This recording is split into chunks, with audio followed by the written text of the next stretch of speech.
Little people, big dreams. Martin Luther King Jr. Written by Maria Isabel Sanchez Vegara. Illustrated by Mai Ly Degnan.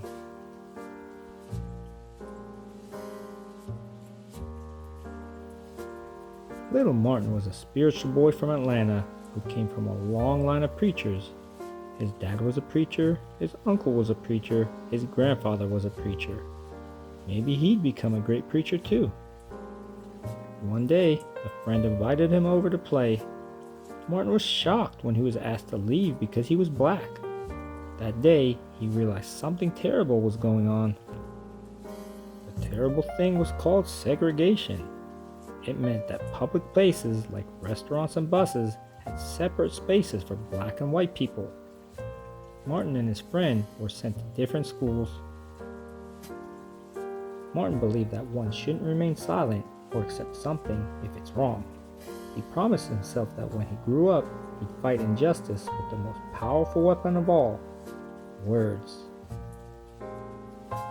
Martin studied at universities in Georgia, Pennsylvania, and Massachusetts, where he read about Mahatma Gandhi, the man who had improved the lives of millions of Indians with peaceful methods of protest.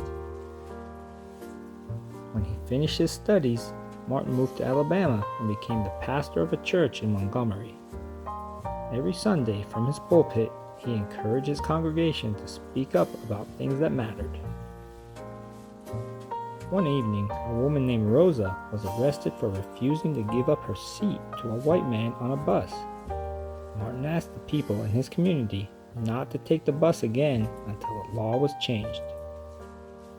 Many citizens were inspired by Rosa's story and Martin's words. Suddenly, buses were almost empty.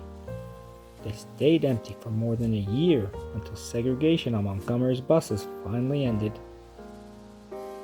It was the first major civil rights action in America, but not the last. Martin encouraged people all over the country to stand up for their rights and join in with peaceful protest. They were often attacked, and Martin was arrested 29 times, but he and his followers never fought back with force. He knew that hate can't drive out hate, only love can. Martin helped to organize a protest march on Washington where he gave a life-changing speech. It began with 4 simple yet powerful words: I have a dream. The next year, Martin became the youngest person to win the Nobel Peace Prize. His words of hope, peace, and justice called a nation to change its laws and make them equal for everyone.